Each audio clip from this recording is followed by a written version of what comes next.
Cuando hablamos de alimentos complementarios. ¿Complementar qué? Leche, ¿no es cierto? Porque debemos considerar que siempre se va a considerar el alimento más importante siempre lo que es la leche. Entonces se nos dice, ¿no? La alimentación complementaria no es más que ofrecer al lactante alimentos que no tengan componente lácteo. No quiere decir que vaya a reemplazar la leche materna, simplemente hablamos de complementación, por eso se les da el nombre de alimentación complementaria, ¿no es cierto? Entonces, si decimos que la leche es el principal alimento en base a los diferentes componentes, antes se manejaba hasta el año, actualmente se maneja como el alimento más importante hasta los 2 años. ¿Por qué? ¿Por qué es importante hasta los 2 años? Para lograr el desarrollo del sistema nervioso central, tanto en crecimiento como en funcionamiento. Por eso se dice que es hasta los 2 años de vida, ¿no es cierto? Entonces decimos, ¿cuándo vamos a empezar la alimentación complementaria? Se manejan 2 conceptos, ¿no es cierto? Un concepto donde se determina que es lactancia materna exclusiva, que es hasta los 6 meses. Como es exclusiva, no pueden darle, hemos dicho, ni agua si quieren, ¿no es cierto? Solamente leche materna. Y después ya tiene una condicionante de que el niño necesita, en base al requerimiento kilocalórico, y necesita aprender que si bien hasta los 6 meses ese niño tiene condición de recibir solamente lactancia materna, a partir de los 6 meses se considera ya un sistema digestivo con capacidad de recibir otro tipo de alimentos, de reconocer y además la misma producción de los alimentos que van a combinar con el aporte proteico, vitaminas y minerales al niño, ¿no es cierto? Entonces dice que a los 6 meses siempre se inicia la alimentación complementaria. ¿Y por qué se marca a los 6 meses? Porque el niño ya tiene capacidad. ¿Qué característica tiene la boquita del niño para recibir alimentos que ya no sean líquidos? ¿Qué dijimos que la lengua tenía? Un reflejo de extrusión, donde el tercio posterior consideraba deglución. Por eso se marcaba como el pezón que tenía que llegar a la parte medio posterior de la lengua. ¿Para qué? Para que ese niño pueda deglutir la leche. Entonces este bebé que tiene 6 meses pierde ese reflejo, entonces por lo tanto si le damos una papillita en la punta de la lengua va a tener capacidad de la deglución. Por eso se dice que es importante considerar la edad. Y al mismo tiempo, ¿para qué nos sirve la alimentación complementaria? Para enseñarle al bebé a reconocer los diferentes sabores. ¿Para que ya se sabe que las papilas gustativas son como una computadora? Y se determina que si él sabe reconocer los alimentos, pues muchos de ellos los va a aceptar. Y si nosotros consideramos ese aprendizaje en el niño, vamos a lograr que ese niño tenga en su vida futura pues una aceptación de los diferentes alimentos. Cuando ya consideramos las condiciones básicas para que ese niño inicie su alimentación complementaria, decimos, ¿no? La primera condición es de que ese niño tiene que adaptarse a la alimentación que la mamá le va a dar. Y al mismo tiempo que nos dice que esa alimentación tiene que adaptarse a cada familia, porque no todas las familias tienen el mismo tipo de alimentación. Entonces, esa tarea que les dan a los padres para enseñarles, si quieren, a alimentarse con los diferentes tipos de alimentos, tiene que estar también relacionado con el entorno. No podemos crear cierta condición en los niños que si los papás, por ejemplo, comen un tipo de alimentos, solamente hagan un alimento para el bebé, ¿no es cierto? Entonces, por eso, ese concepto de que antes se manejaba una papillita exclusivamente para el bebé, ¿no es cierto? Y después, ¿qué hacían? Que solamente se acostumbraba a ese tipo de alimentos y después cuando queríamos dar otro alimento, pues ya no nos aceptaban, ¿no es cierto? Entonces actualmente se maneja que el alimento complementario tiene que estar tan amplio dependiendo de todas esas condiciones familiares. Luego decimos, ¿por qué nos dicen que tenemos que empezar a los 6 meses? Cuando consideramos los 6 meses, ¿qué se dice? Que si bien se consideró la lactancia materna con la oportunidad de nutrir a ese niño en cantidad y nutrientes suficientes, pero marca hasta los 6 meses. A partir de ahí tiene mayores requerimientos kilocalóricos, entonces ahí tenemos que suplementar con otro tipo de alimentos, pero al mismo tiempo tenemos que enseñarle a comer, ¿no es cierto? Entonces decimos, como la leche de la mamá ya es insuficiente, además tenemos que saber que ese sistema digestivo a los 6 meses ya tiene que estar maduro, por lo tanto le vamos a dar una alimentación que considere no solamente el aprendizaje, sino que sea suficiente en base al requerimiento kilocalórico para que ese niño y niña tenga un buen crecimiento. Cuando ya estamos hablando de la cantidad, ¿qué es lo que determina? Los padres van a elegir el tipo de comida que le va a dar, pero ¿quién va a decir basta, hasta aquí nomás? el niño, ¿no es cierto? Entonces eso es la limitación del niño que va a tener para decir, dependiendo de su satisfacción en base a los alimentos que se le va a dar. Y al mismo tiempo decimos, ¿y ahora cómo le voy a dar, no es cierto? Si el niño está solamente acostumbrado a recibir la lactancia materna, ¿qué es lo que tenemos que darle? Algo que todavía nos acepte, algo que le guste, ¿no es cierto? ¿Y con qué empezamos? ¿Qué tipo de alimentación le vamos a dar al inicio? Vamos a utilizar papillas, pastosidad, ¿no es cierto? Pero ¿qué es lo que más le va a aceptar? Después de haber recibido el niño solamente leche materna, ¿qué le vamos a dar además para que ese niño me pueda aceptar? Porque va a empezar a conocer frutas, dulces, ¿no es cierto? Entonces, lo que es la fruta, las diferentes frutas naturales, vamos a decir, van a condicionar a que con una papillita pueda aceptarnos porque es dulce. Posteriormente ya nos dan la tarea de empezar a introducir alimentación salada, por ejemplo, ¿no es cierto? Entonces ahí decimos que la introducción debe ser en base a que el niño aprenda a reconocer si tiene los alimentos. Entonces no es lo mismo dar hoy día plátano, mañana papaya, pasado le voy a dar una perita, ¿no es cierto? Entonces se dice que el ritmo de iniciación de alimentación tiene que darle la oportunidad a ese niño a aceptar la alimentación y a reconocer. No nos olvidemos que las papilas gustativas del niño es un aprendizaje, es como una computadora que le va a permitir posteriormente reconocer los sabores. Entonces lo que se le recomienda a la mamá es que dé 2 o 3 días por lo menos de la misma alimentación para que él sepa, si le estamos dando una papilla por ejemplo de plátano, él sepa que es el plátano y si le gusta pues va a empezar a aceptar muy bien. Y de la misma manera hacemos todo lo que son alimentos. Al mismo tiempo que introducimos la fruta porque es dulce, pero después tenemos que entrar al ritmo de la familia, entonces vamos a empezar a darle las sopitas, vamos a empezar a darle todos los alimentos que conlleva de acuerdo a la edad. Y al mismo tiempo, ¿qué es lo que tenemos que considerar? Hay dos teorías, hay dos formas de alimentar al niño. La tradicional, la que todos manejan, es la alimentación de aprendizaje, donde al niño le vamos a ir dando poquito a poco, nosotros vamos a darle primero jugos para que él saboree solamente, porque no es bueno darle puro jugo de frutas. Después vamos a darle las papillas, después vamos a darle la misma sopa que de la olla familiar tenemos, pero en forma de papillas, y después dar el alimento que come la familia, ¿no es cierto? Ese es el método común. Y lo que se considera es, primero hay que enseñarle a degustar a ese niño las papillas o los alimentos triturados. No se aconseja, que muchas veces es comodidad de la mamá, darle licuado. Como el niño tiene que aprender a comer la pastosidad de una papilla, entonces, ¿qué es lo que el niño hace? Muchas veces no le acepta, lo escupe, ¿no es cierto? ¿Y qué hace la mamá para alimentarlo bien? Un licuado de todo lo que puede. Y qué fácil es darle el licuado porque es una consistencia que el niño ya la conoce, ¿no es cierto? Entonces no podemos cometer el error de orientar y decirle, vamos a dar licuado. Entonces vamos a hablar de papillas inicialmente, después triturados, y vamos aumentando la consistencia hasta dar la alimentación común de la olla familiar o de la familia. Finalmente esa progresión nos va a llevar hasta el aprendizaje total, hasta los 8 meses, ¿sí? Posteriormente, marcado los 9 meses, ¿qué tiene que hacer el niño? Ya tiene que comer de la sopa, por ejemplo. Si están comiendo un pedazo de papa, partirle un pedazo de papa y darle ese pedazo, no papillar todo lo que significa la edad de 6-7 meses, ¿no es cierto? Entonces nos dice que tenemos que alistarlo a ese niño para tener una aceptación de la olla familiar. ¿Qué es lo que pasa si se hace alimentación exclusiva para el niño? Por ejemplo, una sopita de arroz, sopita de zapallo, sopita de verduras. Entonces, ese niño solamente se acostumbra a eso.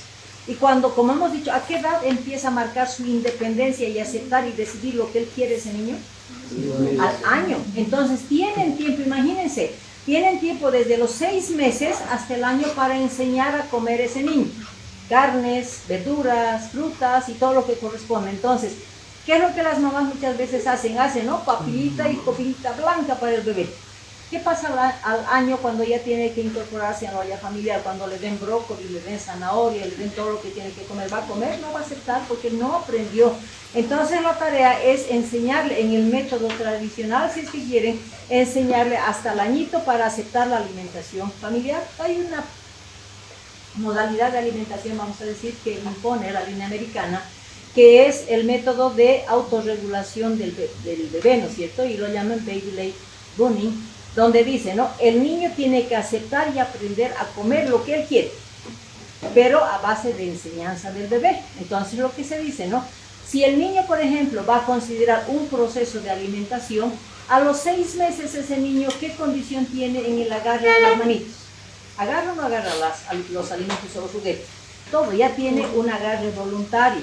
Entonces en algún momento van a ustedes ver videos, principalmente de los japoneses, que hacen mucho énfasis en la educación del niño, donde le ponen platitos y le dan pedazos de brócoli cocidos, pedazos de zanahoria, ¿no es cierto? Entonces se dice, es el método de autorregulación americana que se maneja, donde el niño tiene que aprender a comer en base a sus habilidades. Entonces le dan, por ejemplo, un pedazo de zanahoria, va a agarrar y el niñito va a comer zanahoria, asegurando con su manito y va a ir progresando, ¿no es cierto? De manera que el niño aprende a comer, aprende al mismo tiempo a saber su límite y decir, esto es lo que puedo comer y no una obligación de darle mayor cantidad, ¿no es cierto? A eso se refiere el método de autorregulación para el bebé. ¿Qué es lo que dice? Pero para que ese niño tenga esas condiciones, tiene que tener ciertas condiciones de buen desarrollo. Por ejemplo, no se le puede dar a un niño que no sabe sentarse solo, ¿no es cierto? Entonces decimos que a los 6 meses es el marcador donde el niño va a tener condición de sentarse solo. A los 6 meses en el desarrollo va a tener agarre voluntario, ¿no es cierto?, para agarrar los alimentos.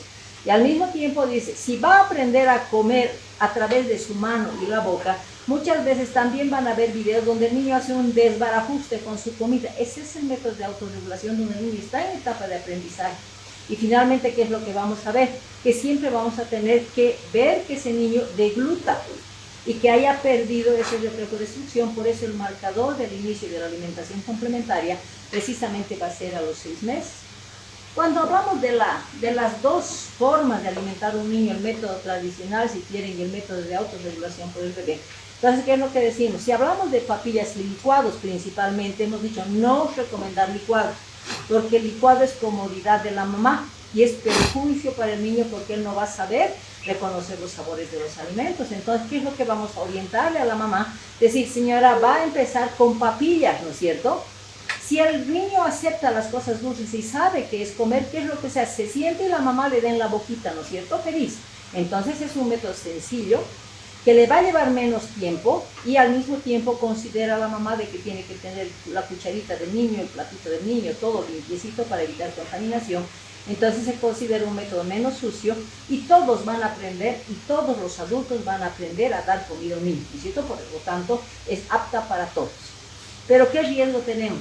Que la mamá le siga dando y le siga dando, como el niño solamente agarra y deglute, le vamos a dar muchas veces exceso de comida y lo vamos a llevar a una sobrealimentación. Y en algún momento también tenemos el riesgo de que ese niño no sepa deglutir o se atragante en la vía digestiva. ¿Y qué es lo que va a pasar? Entonces el niño se puede atragantar y puede tener una broncoaspiración, ¿no es cierto? Riesgo del método, de cualquier método de alimentación. Cuando hablamos del método de autorregulación del bebé, decimos, ¿no? Al principio, a los 6 mesecitos, ¿acaso el niño va a agarrar los alimentos y va a llevarse a la boca? Él no sabe. Entonces la mamá tiene que enseñarle cuál es el proceso de alimentación al bebé. Entonces al mismo tiempo la mamá va a decir, se siente frustrada, ¿no es cierto? Porque el niño no va a estar apto inmediatamente para comer. Pero una vez que ha logrado esa habilidad de alimentarse solo el niño, va a tener más aceptación. Va a ser más sucio sin duda porque va a dispersar su brócoli, se le va a caer a un lado, su vaina, pues se va a agarrar y va a comer, va a agarrar y va a comer. ¿No? Esos niños aprenden a comer solito. También tenemos que considerar que, ¿qué hace un niño que aprende a comer solito? ¿Creen que usted va a esperar que la mamá le siga dando al bebecito en la boquita? No, porque el niño ya sabe su independencia. Entonces estamos logrando esa independencia en el niño. Hay menor riesgo de obesidad porque ahí el niño va a tener autocontrol de su satisfacción. No lo van a poder obligar si quieren porque él ya no va a querer. Y el atragantamiento siempre está puesto, ¿no es cierto? Entonces lo que se dice, que dentro del desarrollo y la evolución del niño es mucho mejor el método de autorregulación en base a la alimentación dotada por la mamá. Entonces lo que hay que hacer en el niño es enseñarle muchas veces a la mamá que opte por este tipo de método. Cuando ya hablamos de por qué nos dicen que tenemos que introducir la alimentación complementaria a los 6 meses, porque ese sistema digestivo está maduro. Y es una progresión, ¿no es cierto?, de cubrir esa necesidad. Cuando la mamá está gestando todavía, ese niño, ¿qué es lo que hace? Ya en el vientre materno se está preparando para la alimentación. ¿Cuáles son los 2 reflejos que le van a garantizar después del nacimiento una buena alimentación? Reflejo de búsqueda y succión. Entonces se dice que de 4 a 6 semanas antes del parto, ese niño ya está bien desarrollado su sistema de de succión y reducción, los dos reflejos. ¿Y qué es lo que van a ver muchas veces en la ecografía? Que el niñito se está chupando el dedito, ¿no es cierto? Entonces, ¿por qué? Porque su reflejo ya está desarrollado y en la viril uterina puede tener esa condición, entonces hablamos de un buen desarrollo. Cuando hablamos después del nacimiento, se mantienen los dos reflejos muy desarrollados, como el reflejo de búsqueda, succión. Finalmente, cuando estamos hablando de 1 a 3 meses, decimos, ¿no? Es muy frecuente que el niño vaya a regurgitar. ¿Por qué regurgita el niño de 1 a 3 meses? Siempre vamos a tener la regurgitación y eso nos lleva muchas veces a riesgo de broncoaspiración cuando lo hacemos dormir al bebé en decúbito dorsal, ¿no es cierto? Entonces, ¿qué es lo que se dice? Que ese niño a 1 a 3 meses tiene una inmaduración esofágica, por eso regurgita. Finalmente, cuando ha marcado los 4 a 6 meses, lo que me va a permitir dar la alimentación complementaria, precisamente va a ser que va a perder ese reflejo de succión, le va a permitir deglutir al niño los alimentos que tengan diferente consistencia, entonces es la indicación de que empiece la alimentación complementaria. Al mismo tiempo, la Organización Mundial de la Salud que nos dice, hay tiempos y hay condiciones, ¿no es cierto? Entonces dice, para empezar una alimentación complementaria tienen que establecer primero una frecuencia. Cuando empezamos a enseñar a ese niño a partir de los 6 meses, le vamos a dar pues 2 raciones, ¿no es cierto? Le vamos a dar a las 10 de la mañana su papillita de frutas y en la tarde le vamos a dar otra vez papillita de frutas. 2, 3 días durante unos 15 días aproximadamente, que va a ser el tiempo en que la mamá le va a poder enseñar a ese niño. Después va a aumentar a 3 raciones porque ya lo va a condicionar a que si en unas 2 semanas hemos dado 2 raciones de frutas, vamos a decir que tiene contenido más dulce, cuando ya han pasado los 15 días y ha aprendido el bebé a deglutir las papillas, la pastosidad de las papillas, ¿qué es lo que condiciona? Empezamos con la tercera alimentación, que es el ritmo de la alimentación salada. Por eso se dice, cuando tiene 6 a 7 meses, iniciamos con 2, pero terminamos a los 7 meses las 3 raciones que corresponden, ser ración mañana, al mediodía que es la sopa y ración en la tarde. Cuando ese niño va a tener 7 a 8 meses, ya estamos hablando de que vamos a cumplir las 3 raciones, pero a la cuarta ración, ¿qué significa? Que empecemos a enseñarle qué es el desayuno.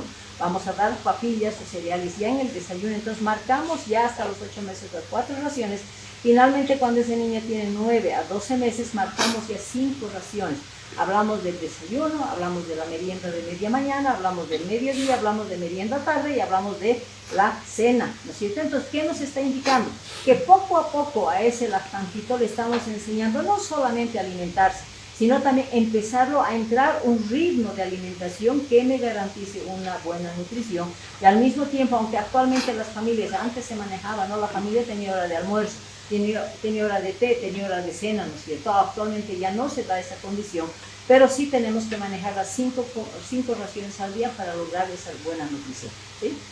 Esa es la frecuencia. Cuando hablamos de variedad, ¿qué es lo que tenemos que condicionar? Tenemos que dar todo lo que se puede dar a ese niño. Hablamos de frutas, hablamos de cereales, hablamos de verduras. Entonces, la variabilidad, ¿a qué nos va a llevar?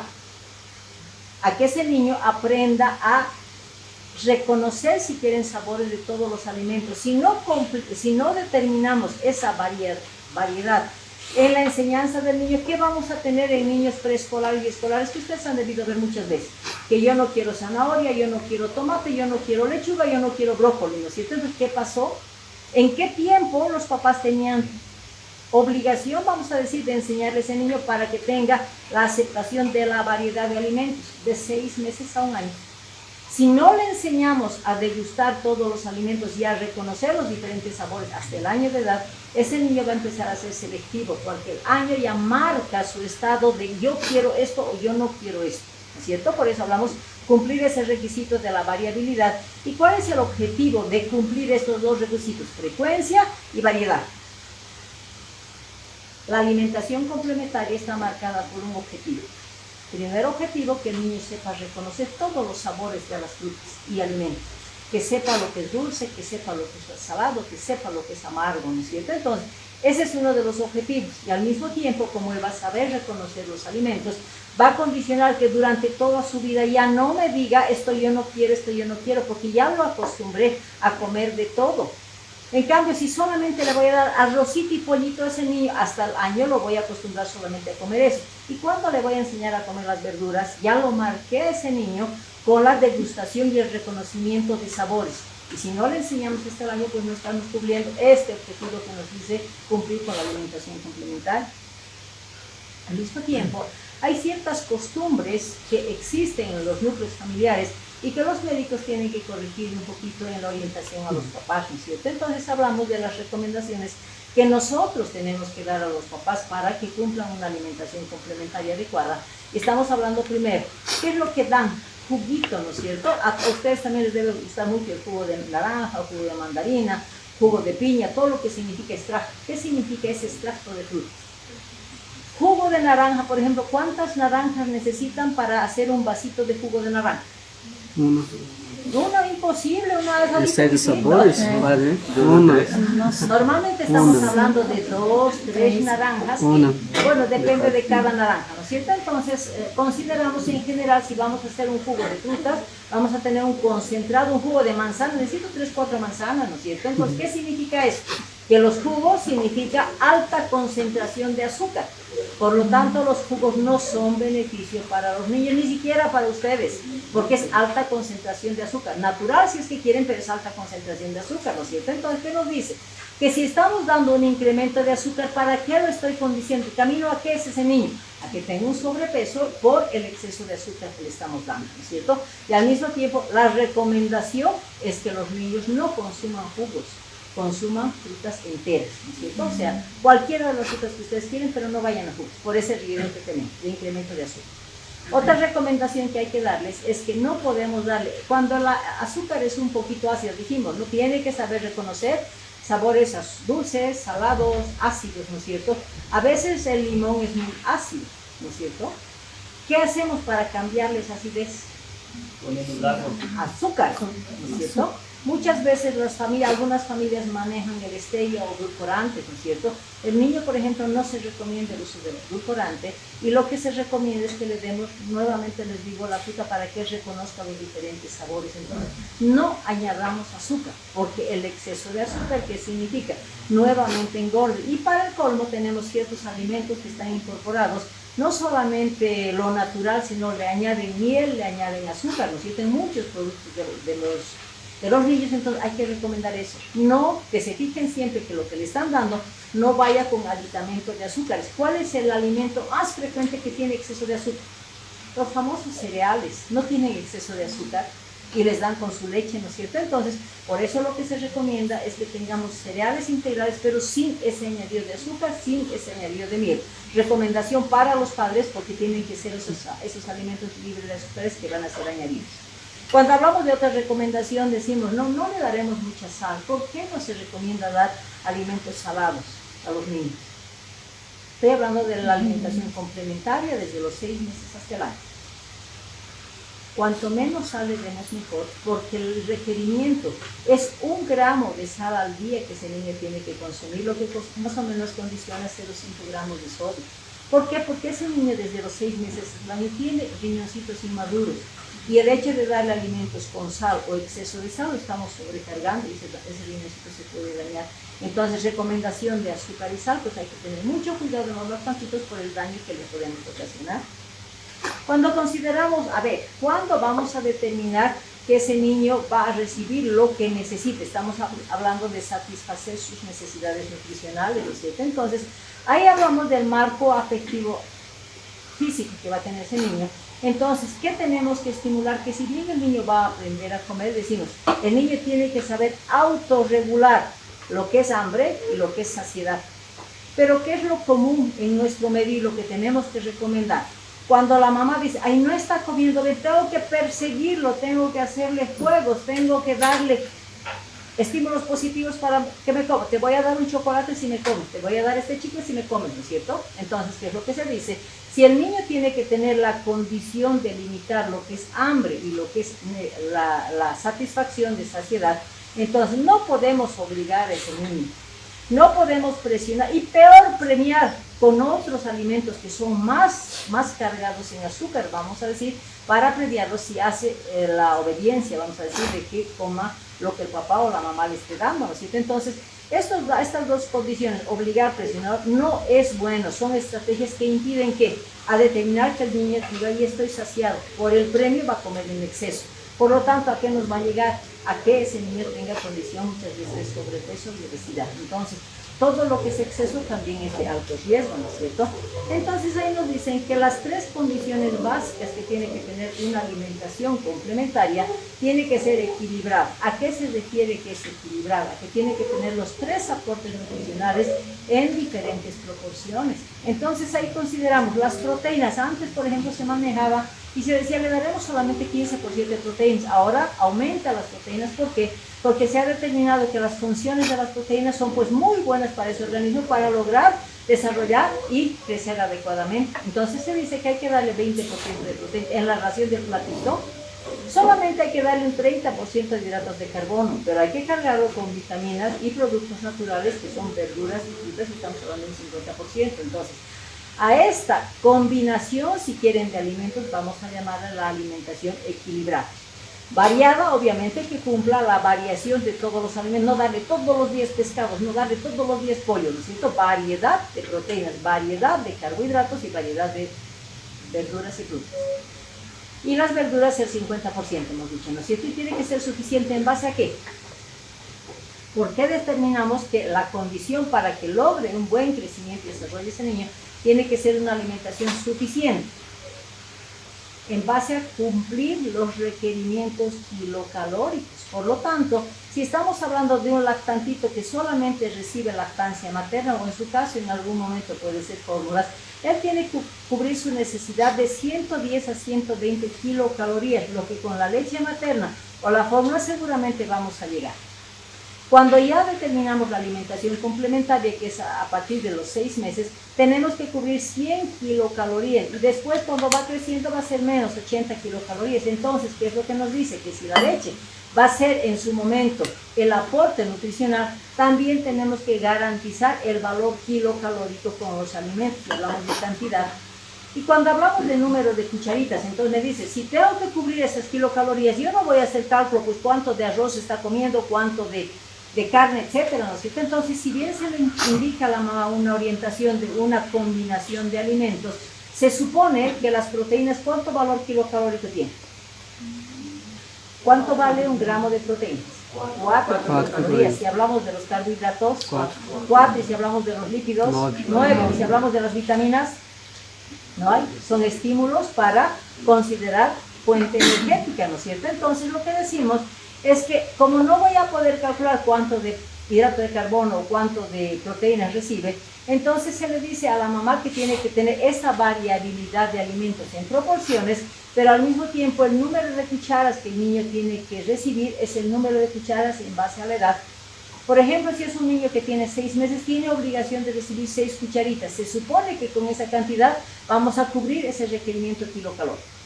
Si tiene 7 meses, van a ser 8 cucharitas. Si tiene 8 meses, 9 cucharadas. O sea, la relación de edad está entre el número de cucharas que el niño tiene que recibir para decir que es suficiente con el aporte de alimentación complementaria. Al mismo tiempo, aquí se le podrá dar ya agüita, se le va a poder dar refrescos naturales, refrescos hechos en casa. Sí, tenemos obligación, porque nuestro aporte hídrico va también aumentando. Entonces, dentro del requerimiento hídrico se dice, si es menor de 1 año, necesito mínimo 100 a 120 ml por kilo de peso. Y si estamos hablando del niño mayor, vamos a hablar de 80 a 100 ml por kilo de peso. Entonces, la alimentación complementaria ya nos está hablando de otras cosas, ¿no? No solamente darle alimentos, sino también líquidos, para cubrir esos requerimientos kilocalóricos o hídricos. Una orientación de lo que nosotros tenemos que aconsejar al niño para alimentación complementaria es un todo, si es que quiere, ¿no es cierto? Si ese niño tiene 6 meses, va a depender de qué que yo le pueda dar carnecita, de que el niño aprenda a comer. Y cuando le vamos a dar carne, no vamos a dar licuado, vamos a dar pedacitos, ¿no es cierto? Porque otra costumbre que tienen las mamás es darle un pedazo de carne y el niño va chupando, ¿no es cierto? ¿Le sirve eso como aporte proteico? No, porque la proteína está en la misma carne, ¿no es cierto? Entonces dice, si a los 6 a 7 meses me dicen que tengo que orientar, porque la mamá va a decir, ¿y qué cositas le puedo dar? En otras palabras, ese niño tiene condición, dependiendo de su aceptabilidad, a introducir poco a poco la alimentación. Podemos darles todas las carnes, aunque si tenemos un antecedente de que tiene alergia a la carne, por ejemplo, de pescado, en la familia, vamos a postergar un poquito para el año, porque es la carne alergénica, ¿no es cierto? Pero si no hay ningún antecedente, le podemos dar pescado, cordero, cerdo, vaca, pollo. Carnes puede recibir. Frutas, todas las frutas. Cereales, todos los cereales. Entonces, si vemos, no hay limitante en que el niño vaya a tener esto no, aunque vamos a ver algunas excepciones de aquí a poco, pero entonces el niño tiene que aprender. Depende toda esa variación de qué, de la alimentación familiar, porque no le vamos a exigir que la mamá, si no sabe comer un feijón, por ejemplo, no le voy a enseñar, ¿no es cierto? O sea, la alimentación de la familia tiene que estar en base a toda la disponibilidad que tiene el niño, alimentación familiar. Cuando consideramos 7 a 8 meses, vamos a entrar con lo que son las leguminosas, todas las leguminosas, y finalmente cuando tiene 12 meses, ese niño puede comer todo. Y 12 meses olla familiar y leche entera. Entonces, si ustedes se fijan acá, no hay esa limitante que manejábamos antes. Primero 15 días solamente estas frutitas, después solamente estos cereales. Entonces, estamos hablando de una integridad de alimentos dependiendo nuevamente de la familia. Hay ciertas recomendaciones que hay que considerar. Por ejemplo, algo que es frecuente, sabemos que el niño, por ejemplo, tiene tendencia a desarrollar anemia. Por eso, como ese niño a través de la leche materna no se le ha dado mucha cantidad de hierro y a veces no hemos cumplido la norma de una ligadura tardía de cordón, o que la mamá era anémica y no le ha pues, dado la condición de depósitos de hierro, entonces pensamos que ese niño puede tener anemia, ¿no es cierto? Entonces, ¿qué es lo que las mamás hacen? ¿Qué concepto tienen de prevención de anemia? Las hojas verdes, ¿no es cierto? Espinacas, acelgas. Entonces, ¿qué hacen las mamás? Le voy a dar una cremita de espinaca, una cremita de acelga. ¿No han visto eso alguna vez? ¿Por qué? Para prevenir la anemia. Más bien vamos a ir contra ese niño, porque lo que se dice que en la alimentación complementaria no hay que sobrecargar con alimentos que tienen hierro. ¿Por qué? Porque eso nos va a llevar a una alteración en la oxigenación. Y aquí claramente dice, ¿no? Las espinacas y acelgas, no estamos diciendo que no le pueden dar. Lo que no le pueden dar, exceso como una crema de espinacas, por ejemplo, ¿ya? Porque lo que va a producir, que tiene alto contenido en nitratos, eso va a condicionar a que se dé la oxidación del hierro, alteración en la hemoglobina, lo que va a ayudar, digamos, a que no haya una buena oxigenación, o en muchos casos puede desarrollar una metahemoglobina. Entonces, esas condiciones significan riesgo para el bebé, por lo tanto, no hay que decirle a la mamá que dé el exceso de estas hojas verdes por ese riesgo. Cuando consideramos los cítricos, ustedes van a escuchar también que muchos cítricos, naranjas, mandarinas, desarrollan ciertas alergias.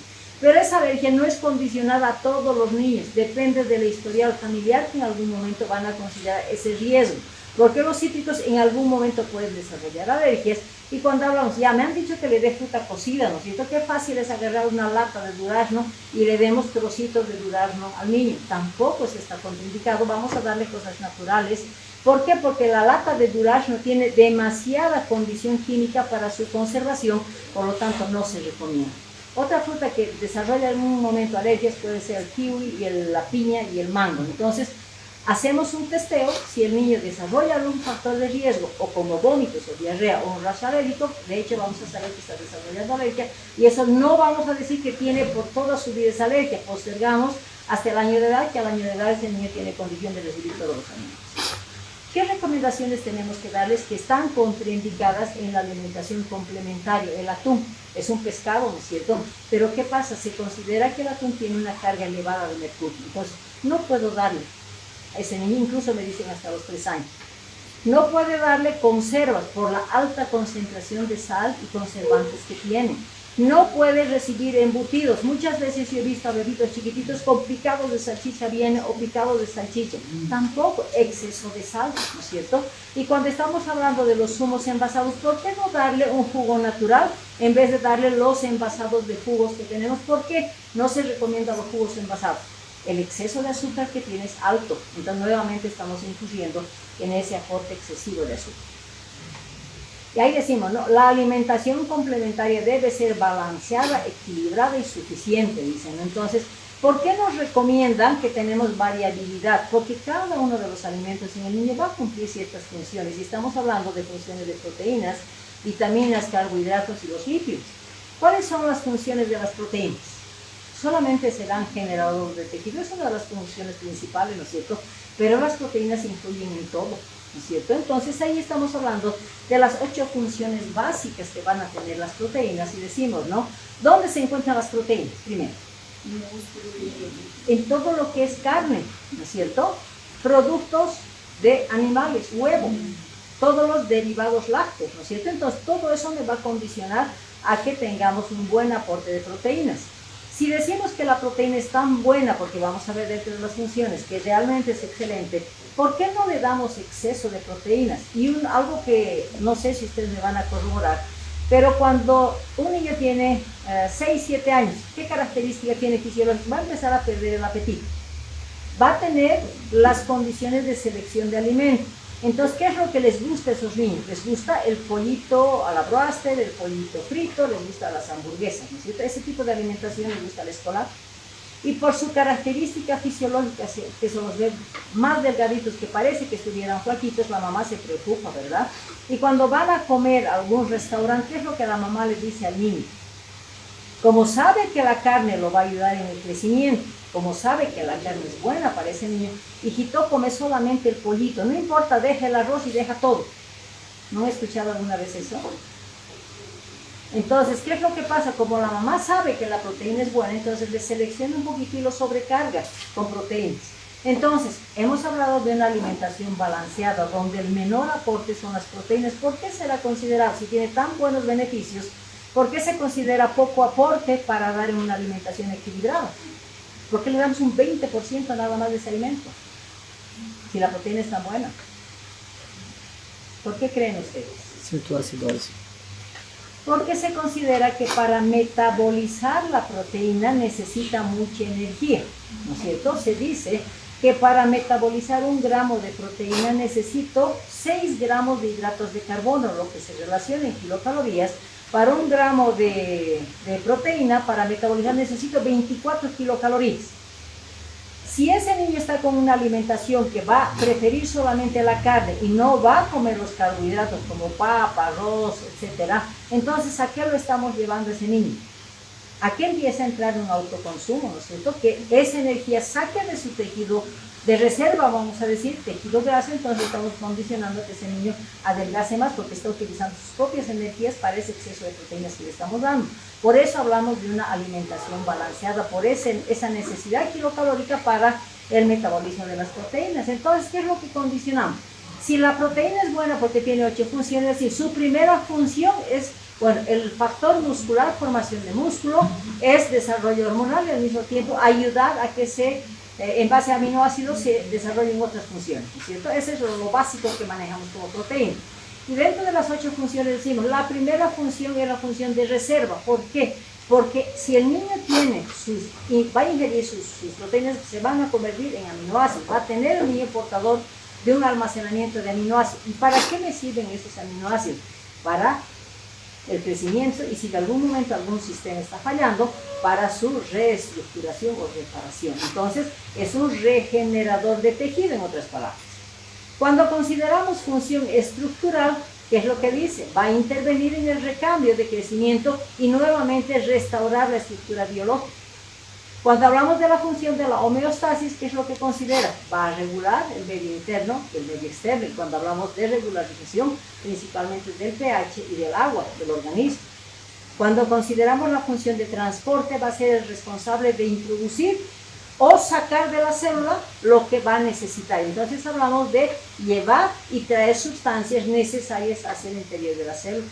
Cuando consideramos función defensiva y protectora, hablamos de la trombinógeno, donde se considera que la participación principal para que las funciones de coagulación estén óptimas, ¿no es cierto? Cuando consideramos la función hormonal, nos referimos más específicamente, aunque también interviene el hormona del crecimiento, nos fijamos más en la insulina y glucagón. ¿Para qué le sirve la insulina y el glucagón en el organismo de ese niño? ¿Qué regula? La glucosa en sangre, ¿no es cierto? Función proteica. Cuando hablamos de la función de contractibilidad, contracción muscular, generación muscular, hablamos de la actina y la miosina, que son responsables de esa contractibilidad y como consecuencia del funcionamiento del músculo. Y al mismo tiempo decimos, y tiene una función catalizadora, donde va a actuar específicamente las reacciones básicas de la célula para condicionar esa reacción química de todas las células del organismo. Entonces, determinamos 8 funciones que son primordiales, pero ahí me dice, pero también le tengo que dar vitaminas a ese niño. ¿Cuáles son las principales vitaminas que vamos a dar a un niño? Estamos hablando desde el lactantito. ¿Cuáles son las 3 vitaminas más importantes para un niño? A, C y D, ¿no es cierto? Son las 3 vitaminas que están marcadas, y obviamente después de eso vamos a hablar de las vitaminas B, ¿no es cierto? Que en todos los polivitamínicos que tienen vitamina A, C, D y vitaminas B. Entonces hablamos de los polivitamínicos que en algún momento utilizamos para que ese niño tenga mayor energía, tenga mejor crecimiento, etcétera, ¿no es cierto? Entonces, cuando hablamos de funciones específicas, y estamos hablando, ¿no es cierto? Las vitaminas son componentes orgánicos biológicamente estables para lograr un buen metabolismo y lograr un buen crecimiento.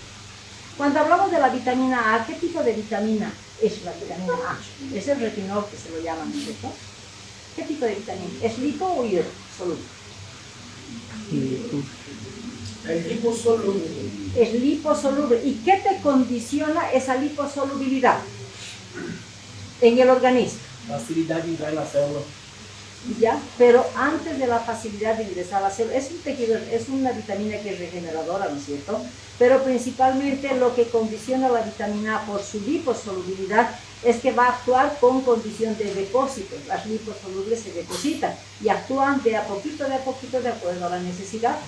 Y es por eso que la vitamina A es imprescindible, y también por eso se considera en el sistema público de dar a todos los niños a partir de los 6 meses precisamente dosis, macrodosis, vamos a decir, de vitamina A, donde de 6 meses a un año vamos a dar 100.000 unidades internacionales, dosis única para 6 meses.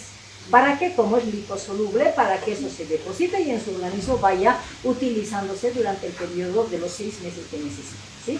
Entonces, ¿para qué nos sirve la vitamina A? Primero, sabemos que la vitamina A va a fortalecer la visión, es el que va a hacer tejido, ayuda en la regeneración. Por lo tanto, cuando estamos hablando, por ejemplo, antes se manejaba en una diarrea, denle vitamina A porque regenera epitelio, regenera tejido, ¿no es cierto? Y finalmente, si estamos hablando de regeneración de tejido, está ayudando en el crecimiento, ayuda en la reproducción y al mismo tiempo es un inmunomodulador, por lo tanto va a estimular también la inmunidad del niño. Por eso que es importante la dotación de la vitamina A. Cuando hablamos de la vitamina C, que se condiciona como un agente oxidorreductor, por lo tanto, si hablamos de la condición que se utiliza en el largo de la vida, lo manejan más como un antioxidante, ¿no es cierto? ¿Y para qué nos sirve? Porque además de ese agente oxidorreductor y ser antioxidante, ¿qué es lo que hace? Sintetiza los neurotransmisores a partir de la tirosina. Entonces también me ayuda al crecimiento. Cuando estamos hablando de la vitamina D, ¿dónde se produce la vitamina D? Mister Sol, piel con sol, ¿no es cierto? Entonces lo que se recomienda a los niños que se los exponga un poquito al sol para que su propio organismo sea el responsable de la producción de vitamina D. Pero en algún momento, cuando tenemos condiciones en que ese niño no se expone al sol o no tiene condición de vida en base a esa cultura, porque las mamás que hacen los esconden más bien, ¿no es cierto? No quieren que salga al solcito. Entonces, si no tiene esa condición, sí vamos a dar un aditamento o un suplemento de vitamina D, porque es importante. Porque esta vitamina D, si se encuentra en el intestino, va a mejorar la absorción del calcio y el fósforo. Y si estamos hablando de mejorar la absorción del calcio, ¿qué es lo que además va a condicionar? De que a nivel de hueso se vaya a estimular la osteoclasia. Por lo tanto, ¿para qué le sirve esa vitamina D a ese niño? Para fortalecer el sistema óseo y evitar principalmente la osteoporosis o artritis, ¿cierto? Cuando estamos hablando de la vitamina B, ¿cuántas vitaminas B tenemos? A ver. Son 8 vitaminas. ¿Cuáles son? B1, B2, B6, B12. ¿Y dónde se quedaron las demás? Hablamos de la 1, B1, B2, B3, la 4 no hay, directamente es la 6, luego la 8 y la 2.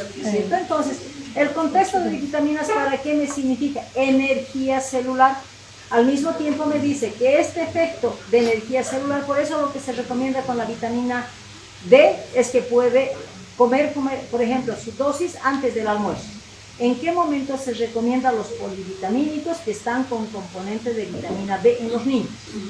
En la mañana, porque en la mañana le va a dar toda esa energía para que perdure durante el día, por eso se considera una condición de energía celular, ¿sí? Al mismo tiempo, ¿qué otro efecto buscamos? Principalmente con la vitamina B12, ¿no es cierto? Es mejorar el sistema neurológico, en los dolores, por ejemplo, ciáticas, neuritis, etcétera. Vamos a utilizar, es un estimulante para funcionamiento del sistema nervioso y estimula la actividad neurológica, ¿no es cierto? Y al mismo tiempo, ¿para qué más nos sirve la vitamina B? Es formador de glóbulos rojos, ¿no es cierto? Entonces tenemos condicionantes de apoyo en todo lo que es componente vitamínico. Y cuando estamos hablando de los carbohidratos, ¿para qué nos sirven los carbohidratos? ¿Y dónde se encuentran los carbohidratos? Energía. En todos los alimentos. Es la base principal de la alimentación de una persona y un niño para cuando consideramos la proporción de carbohidratos.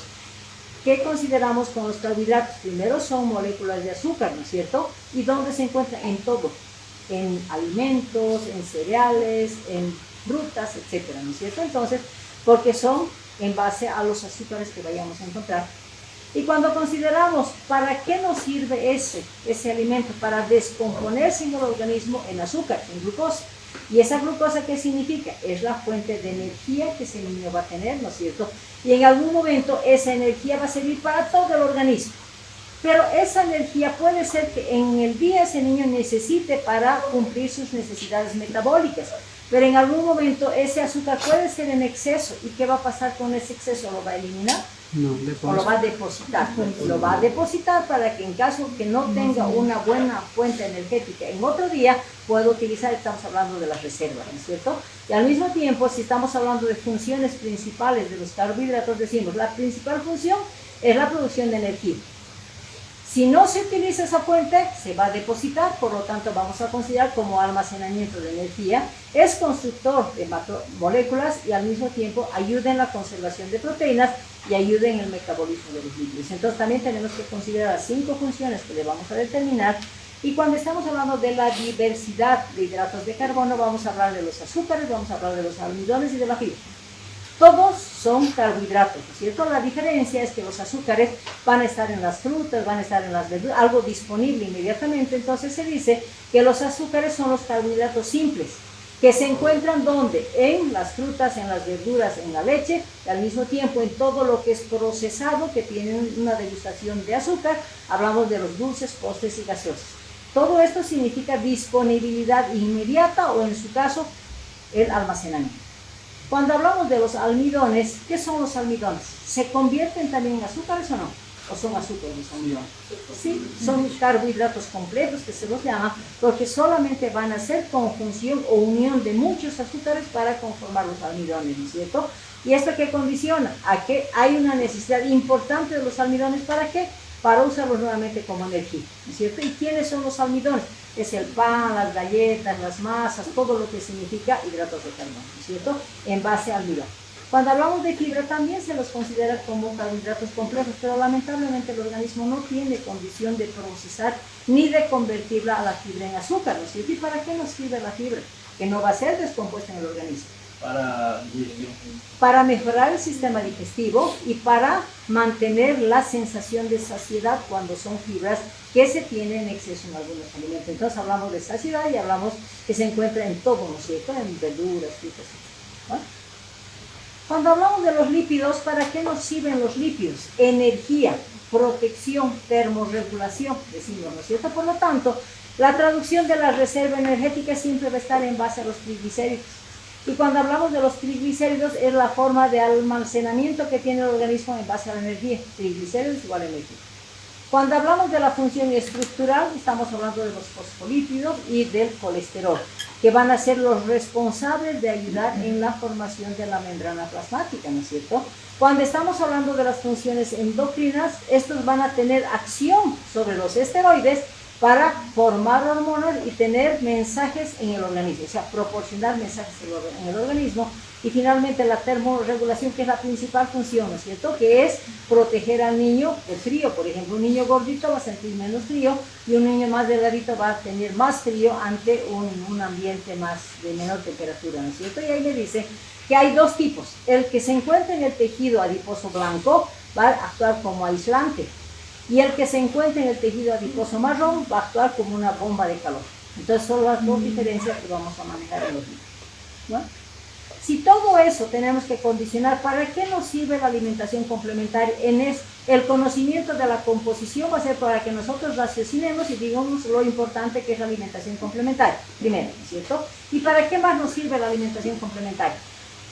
Para orientación a la mamá. Ahora estamos en la etapa de preinternado. Entonces, cuando ustedes vayan a la consulta y la mamá les diga, ¿y qué cositas les voy a dar en la alimentación complementaria? ¿Tienen que saber o no tienen que saber? Tienen que saber. Y muchas veces, ¿y por qué pues tengo que darle menos carne? Porque no tengo que darle jugos. Entonces, ese conocimiento tenemos que traducirlo como conocimiento propio de ustedes, pero después como orientación en la consulta diaria que en el día de mañana van a tener en periodo. ¿Sí? Otro problema que se va a ver es lo que hemos dicho, ¿no? Las fórmulas, las alimentaciones artificiales o las fórmulas producidas por leche de vaca, ¿no es cierto? Entonces hablamos de estas fórmulas lácteas que si bien han sido modificadas, la base de las fórmulas lácteas son proteínas de leche de vaca. Sabemos eso, ¿no es cierto? Porque hemos dicho en la lactancia materna que la vaca se adueña de los niños. Entonces, pero las líneas industriales, ¿qué es lo que han hecho? Han logrado modificar, han hidrolizado, han logrado muchas veces no utilizar la proteína pura, sino que han seleccionado, han disminuido un poquito la caseína, o en algún momento han aumentado un poquito de lactoalbúmina, o en otros casos han utilizado el suero de la vaca. Entonces, esa modificación, ¿para qué la han realizado? Para que se parezca un poquito a la leche materna, para que tenga una condición de aportar nutrientes y al mismo tiempo que tenga una mejor digestibilidad. Entonces ahí me dicen, ¿no? La fórmula infantil se la define como alimento para lactantes, específicamente, porque tenemos diversidad de fórmulas, fórmula 1, fórmula 2, fórmula 3. Al mismo tiempo dice, tiene que ser un sustituto, puede ser total o parcial de la leche humana en casos de contraindicaciones, sean absolutas o sean relativas. Y finalmente tiene la obligación esa fórmula en una preparación adecuada, aportar las necesidades nutritivas para el lactante, para lograr un buen crecimiento y un buen desarrollo. Al mismo tiempo hemos hablado de los tipos de fórmula 1, 2 y 3, ¿no es cierto? ¿Por qué hacen esa diferencia? Y todas las leches tienen una similitud, si quieren, en su composición, tienen una similitud en el valor kilocalórico. ¿Por qué? Porque hay una organización internacional y es la Unión Europea la que regula la composición de estas leches de fórmula. Y las determinamos como la de inicio, que es la fórmula 1, la de continuación, que es la fórmula 2, y la tipo 3, que es la de crecimiento. Donde nos determina la edad, ¿no es cierto? Una fórmula 1 voy a darle de 0 a 6 meses, porque tiene una composición diferenciada para una buena absorción. La fórmula 2, que se la va a llamar la de continuación, va a tener una composición, pero con otras características, pero vamos a dar desde los 6 meses hasta el año. Y cuando hablamos de la fórmula 3 o de crecimiento, podemos condicionar a las fórmulas 3, pero se las va a llamar también leches enteras en muchos casos.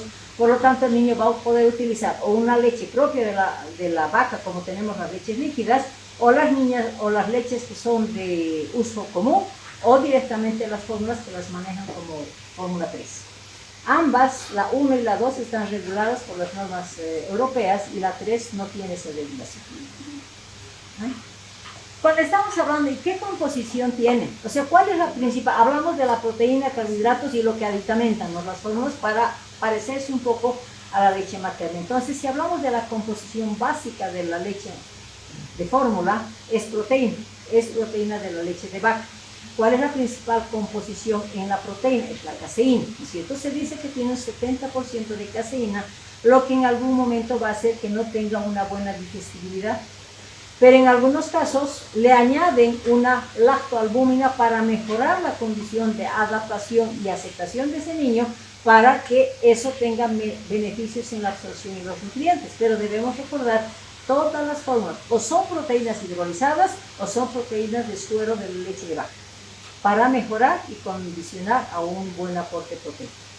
Cuando hablamos de los carbohidratos, ¿cuál es la base de los carbohidratos en la leche? En la leche materna, en la leche madura, es la lactosa. Pues en la leche de fórmula también va a ser su principal componente es la lactosa. Pero tenemos muchos casos en que vamos a tener fórmulas diferenciadas, donde el niño va a tener una intolerancia a la lactosa, entonces vamos a tener otro tipo de leche, ¿no es cierto? Entonces, pero aquí hablamos de que sí tiene contenido de la lactosa. Pero la leche de vaca no tiene factores inmunológicos. ¿Cuáles eran los factores de la leche materna que inducían primero a colonizar ese intestino y después a mantener para evitar adherencia bacteriana? cuáles son los elementos inmunológicos que tiene la leche materna y que por ser vaca no va a tener la leche de fórmula. ¿Cuál es la principal inmunoglobulina? La IgA secretora. ¿Y qué otro componente la mamá le da como celularidad viva para que eso vaya a actuar directamente en el intestino? Los linfocitos B inmunocompetentes, ¿no es cierto? Que actuaban directamente en el intestino. Bueno, entonces, si eso daban inicialmente, ¿y después qué continúan para evitar la adherencia bacteriana?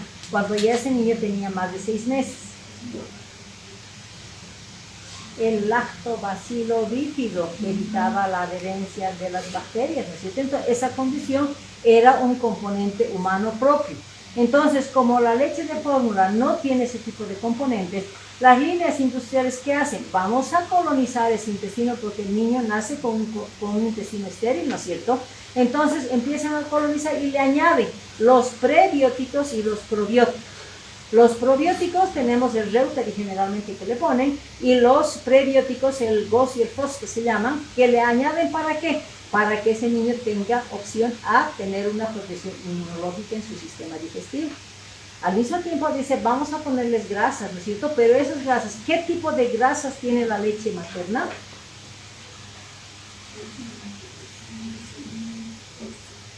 ¿Qué tipo de grasas hemos mencionado? Ácidos grasos esenciales, palmítico, araquidónico, ¿no se acuerdan? ¿Sí? Entonces ahí las industrias dicen, ya, es que como yo no le voy a poder dar ácidos esenciales, tengo que ponerle algo para... ¿Y para qué servían esos ácidos grasos esenciales? Con la leche materna. Para el desarrollo del sistema nervioso central, muy bien. Entonces, ¿qué es lo que hacen las industrias? Dicen, vamos a añadirle fórmulas, aceites, ¿no es cierto? Y dan el DHA, que es el omega 3, ¿para qué? Para mejorar el desarrollo cognitivo de los lactantes. Entonces le añaden ese tipo de ácidos para mejorar la condición de la misma leche. Cuando estamos hablando, le pone hierro, ¿para qué? Para mejorar el traslado del oxígeno de los pulmones hacia todo el sistema del organismo, músculos y todo lo que significa órganos. Entonces le pone hierro y al mismo tiempo lo que hemos dicho, las 3 vitaminas básicas que se debe considerar, A, C y D. Ya hemos visto las características también. Entonces le añaden vitamina A, C y D, porque todo esto que estamos viendo ya está determinada por la normativa europea como condicionantes de preparación de una fórmula infantil en los diferentes niveles. Bueno, entonces, si decimos que todas las fórmulas 1 tienen ese tipo de composición, pero en algún momento se van a desarrollar ciertas patologías que le va a permitir a la industria cambiar y mejorar ese tipo de alimentación en base a la patología propia del niño, y ahí consideramos la variabilidad de leches que vamos a tener. Por ejemplo, tenemos la fórmula anticólica. Si estamos considerando que la leche de fórmula 1 tiene exceso de caseína, muchas veces lo que le va a evitar una buena digestibilidad de ese niño, ¿qué va a hacer? Va a producir más fermentación, va a producir exceso de gases, lo que se va a producir en la acumulación de gases, un cólico, llanto continuo. ¿Y qué hace la mamá? Tiene mucho cólico, ¿no es cierto? Entonces, es causa muchas veces de la leche. A veces se cambia de una fórmula a otra fórmula, pero muchas veces se ve que es la misma relación. Entonces, ahí intervienen las líneas y dice, vamos a darle la leche anticólica. ¿Qué es lo que hacen? Cambian ese anticólico, cambian esa caseína, esa proteína, con caseína que tenía en una fórmula 1 común, dice, hay que cambiar, hay que hidrolizarla, y en algún momento también, como la lactosa es causa de fermentación, vamos a disminuir menor cantidad de lactosa. Y para que esa fuente energética sea la adecuada, le vamos a añadir la dextrinomaltosa. Entonces modifican la composición de estas leches para lograr ese efecto, para que no haya mucha fermentación y no haya acumulación de gas. Y mantienen lo que significa los pre y los probióticos, ¿no es cierto?, para colonizar el intestino. Entonces, de esa manera, ese niño, como mejora la digestibilidad, va a tener menos incidencia de cólico. En algún momento, ¿qué es lo que pasa? Cuando un niño tiene una inmaduración importante de esófago, hemos dicho que va a regurgitar. Entonces, muchas veces es problema porque no llega a madurar adecuadamente ese esófago y va a mantener ese niño por tiempos mucho más prolongados la regurgitación. Ahí se preparan pues las leches antirreflujo, ¿no es cierto? ¿Y en qué consiste? Si consideramos que ese esófago está inmaduro y no logra controlar esa retención en cámara gástrica, que fácilmente va a salir y va a manifestarse con esa regurgitación, Normalmente lo que a la mamá se le dice, ¿no? Que la ponga en una posición semisentada al niño para que trate de disminuir esa regurgitación, pero ahí la industria también interviene, ¿no? Entonces vamos a crear una leche antirreflujo. ¿Y en qué consiste esa leche antirreflujo? Va a mantener todo lo que significa componentes nutricionales, pero para evitar que esa leche vaya hacia la boquita con el reflujo, establecen un almidón o lo que ellos llaman, ¿no? Un espesante. Entonces, ese espesante consiste en el añadido de harina de algarrobo. Otros manejan los almidones, le incorporan más almidones. ¿Para qué? Para que esa harina de algarrobo, cuando llegue al sistema digestivo con contacto con el ácido clorhídrico, inmediatamente es como si se cuajara, si es que quieren, se espesa, se vuelve densa. Entonces, como consecuencia, esa leche densa ya no va a poder salir, no va a poder regurgitar el niño y va a poder lograr su vaciamiento. Entonces, es la modificación que se determina disminuyendo la posibilidad de reflujo. Cuando hablamos de la leche sin lactosa, ¿en qué condiciones está indicada la leche sin lactosa? Muchos niños congénitamente tienen intolerancia a la lactosa. Muchas veces tenemos ciertas condiciones patológicas que me van a llevar a una intolerancia a la lactosa. Estamos hablando de los cuadros diarreicos. ¿A qué nivel tendría que darse esa diarrea para que se considere una alteración en la producción de lactasa? Intestino medio. En el intestino alto, duodeno, ¿cierto? Porque en el duodeno se va a producir la lactasa. Entonces, ¿cuáles son las causas de diarrea que me van a producir una intolerancia a la lactosa temporal? Osmótica, rotavirus o una llave, que un lactantito es difícil, ¿no? Que tenga una llave, pero ahí está la posibilidad. Entonces, cuando tenemos las condiciones de una intolerancia congénita a la lactosa, cuando tenemos diarreas principalmente virales, o en algún momento con un parásito que la llave alambia, ahí vamos a indicar la leche sin lactosa, ¿no es cierto? Entonces, ¿qué significa? De hecho, van a quitarle la lactosa como composición de esa leche y la van a suprimir y la van a alterar y le van a poner la dextrino maltosa. Entonces, aquí ya no tengo componente alérgico, entonces vamos a disminuir todo lo que significa los cuadros diarreicos. Hablamos de la otra leche que es en base a proteína vegetal. También un problema con las fórmulas, que ese niño cuando empieza a recibir las leches comunes, vamos a decir de fórmula 1, que establecen diarreas post-alimentación. ¿Por qué se considera eso? Porque congénitamente puede ser que ese niño tenga una intolerancia. ¿Será que produce una intolerancia a la proteína de la leche materna o de la leche de vaca? De la leche de vaca, entonces es frecuente que haya intolerancias o rechazo, si quieren, a la proteína de la leche de vaca. Entonces, ¿ahí qué se establece? Hay que quitar pues, la proteína de la leche de vaca y vamos a poner una proteína vegetal. ¿Y cuál es la proteína más usada en estos casos para suplementar con una proteína vegetal? La soya, ¿no es cierto? La leche de soya. Entonces vamos a hablar de la fórmula con proteína vegetal, que es la soya, que se la condiciona como una fuente proteica, pero la tiene que procesar también porque muchas veces tiene ciertos efectos colaterales. Entonces dice que tiene que estar muy refinada para evitar efectos colaterales y al mismo tiempo, como la manifestación clínica de ese niño está relacionada con diarrea, tampoco puedo ponerle lactosa porque me va a condicionar a que ese niño continúe con su diarrea y yo no voy a saber si es por deficiencia o por intolerancia a la lactosa o porque está con una alergia a la proteína de la leche de vaca.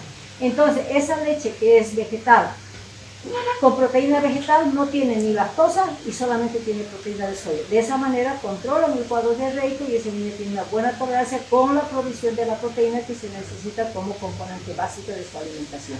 Está indicado en quienes muchas veces las mamás condicionan a tener una dieta vegetariana y por condiciones de alergias que han tenido a este tipo de proteínas. Entonces, en todas las familias que son vegetarianas hay alguna condición que se justifica. Entonces ahí introducen y no usan la leche como utilizan la leche de soya. Cuando hablamos de las diarreas, como hemos dicho, altas o las alergias a la proteína de la leche de vaca, ¿no? Con intolerancia a la lactosa. ¿Cómo preparamos? ¿Cómo ustedes van a indicar a una mamá cómo preparar? Antes teníamos una fórmula de prepararnos, ¿cierto? O sea, tenemos que hacer todo el cálculo, reglas de 3 para decir cuánto de concentración, cuántos gramos de leche le tenemos que poner, ¿no es cierto? Entonces ahí la industria nos dice, vamos a hacer más fácil, siempre vamos a ir a lo más práctico, ¿no es cierto? Entonces se dice que la fórmula 1, fórmula 2 y fórmula 3 se debe preparar al 15%. ¿Qué significa 15%? Una once cada 30 ml. Que va a tener cada 100 ml 15 gramos, ¿verdad? Si ustedes han visto alguna vez las fórmulas de los niños, vienen con una medidita. ¿Y cuánto tiene en cantidad esa medidita en gramos? 30 creo. 5 gramos. 5. O sea, la medida de la leche de cualquiera de las leches es como una tapita, ¿no es cierto? Eso tiene 5 gramos. Entonces, ¿qué me está diciendo? Que ese envasito, esa medida, tiene 5 gramos. Entonces, los biberones, ¿de qué formas vienen en su registro numérico? Unas vienen con 50, 100, 150, 200, 250, ¿no es cierto? Un tipo de biberón. Otros biberones vienen con 1, 2, 3, 4, 5, 6, 7, 8, ¿no es cierto? Otros vienen con las dos medidas, en ml y en onzas. Entonces, ustedes tendrán que explicar y saber cómo van a preparar esa leche al 15%. Entonces, si estamos hablando de 100 ml, a la mamá le dirán, pues para este numerito de 100, tiene que ponerle 3 medidas, señora, estoy preparando al 15%, ¿verdad? Si voy a dar 50 ml, ¿cuánto le voy a dar para preparar el 15%? Una medida y media, y así secuencialmente vamos a poder enseñar a la mamá cuánto de leche va a darle para que prepare una dilución adecuada, porque si la mamá no le pone esa cantidad de leche, está dando una leche diluida, por lo tanto va a impactar en su nutrición. Y cuando hablamos de las onzas, dice ahí 1, 2, 3, 4. Entonces, para una onza, ¿cuánto le voy a poner? Una medida. Entonces, cuando estamos hablando de onzas, ustedes tienen que explicar a la mamá que el número de onzas significa número de medidas de leche que tienen que poner, si es que tienen un biberón con onzas. Si tienen en ml, ya saben, ¿no? Que cada 100 ml son 3 medidas, y si es 50, pues va a ser 1,5 medida. Entonces, en ese caso tendrán que hacer un poquito de cálculo, pero con ese concepto, ¿no? De que 100 ml va a tener 3 medidas, ¿sí? Entonces, eso significa la preparación al 15%, que se va a dar en la fórmula 1, fórmula 2 y en la fórmula 3. Cuando consideramos diluciones que también van a establecer esas diluciones y tienen que conocer, hablamos de la dilución del medio y de los 2/3. ¿Qué significa leche a los 2/3 o leche diluida al 10%? ¿Qué significa para ustedes? Esto normalmente, ¿en qué condiciones vamos a poder utilizar? Y tienen obligación de saber. En caso de niños desnutridos, si estamos hablando de la etapa de alimentación en que la mamá muchas veces va a dejar de darle lactancia materna y por X o Z motivo ha dejado de dar la leche materna, la mamá por cultura en nuestro medio, ¿qué le va a dar? Le va a dar leche, y ustedes me van a probar y eso van a escuchar de las mamás, en que por cultura reemplaza con el agua de Wilcaparo. ¿Saben qué es el agua de Wilcaparo? Muchas mamás reemplazan la leche y creen que tiene el mismo valor del agua de Wilcaparo. ¿Qué sería eso, doctor? El agua de Wilcaparo es un maíz negro que producen en el altiplano principalmente, y nuevamente nos vamos a la cultura. Por cultura se dice de que tiene mucha concentración, pero simplemente son almidón, o sea, es variedad de maíz, pero culturalmente dicen, como es un maíz especial, va a estar relacionado con una buena alimentación. Entonces, la mamá le suspende la leche materna y le da agua de Wilcaparo. ¿Qué va a condicionar esa dotación de agua de Wilcaparo? ¿A qué lo va a llevar ese niño? A un estado de desnutrición. Y la desnutrición, no se olviden que siempre está condicionada a algo establecido, a la atrofia. Entonces, así como todo su organismo va a entrar en estado de atrofia, también el sistema digestivo va a entrar sus vellosidades en estado de atrofia. Por lo tanto, eso va a relacionar a una deficiencia enzimática. Entonces, ese niño, si no ha recibido leche y ustedes le dan leche entera, ¿qué es lo que va a pasar con ese niño si directamente le dan una leche entera? O una leche a 2, si es que estamos hablando de un niño de 6, 8 meses. ¿Qué va a pasar? Va a empezar con diarrea, porque si el desnutrido está atrofiando sus vellosidades, como consecuencia está aplanando vellosidades y es una deficiencia enzimática, ¿no es cierto? Entonces, si yo le doy una leche al 15%, lo único que voy a condicionar es producir un cuadro diarreico, porque ese epitelio no está en condiciones para aceptar una leche o una dilución del 15%. Entonces, en todo niño con antecedentes de no haber recibido leche o esté en una etapa de desnutrición, ustedes tienen que manejar las leches diluidas. Y en un niño desnutrido vamos a utilizar la leche primero diluida, ¿no es cierto? Estamos hablando de la primera leche, que se la va a llamar al medio, o la leche al 7.5%, que significa que lo que hemos aprendido en cantidad para administrar, le vamos a dar la mitad, por eso se llama leche al medio. Para 100 ml, por ejemplo, que dijimos que íbamos a poner 3 medidas, le vamos a dar 1,5, o sea, poner la mitad. Y si utilizamos las leches líquidas, vamos a suponer que el niño ya sea mayor de 1 año y utilizamos leches líquidas, es mitad agua, mitad leche, por eso se llama al medio. Entonces, tanto en polvo como en líquida vamos a manejar esas diluciones, pero en desnutridos, que no aceptan leche o no han recibido leche por un periodo largo, para evitar esa diarreíta por intolerancia a la lactosa que se puede dar.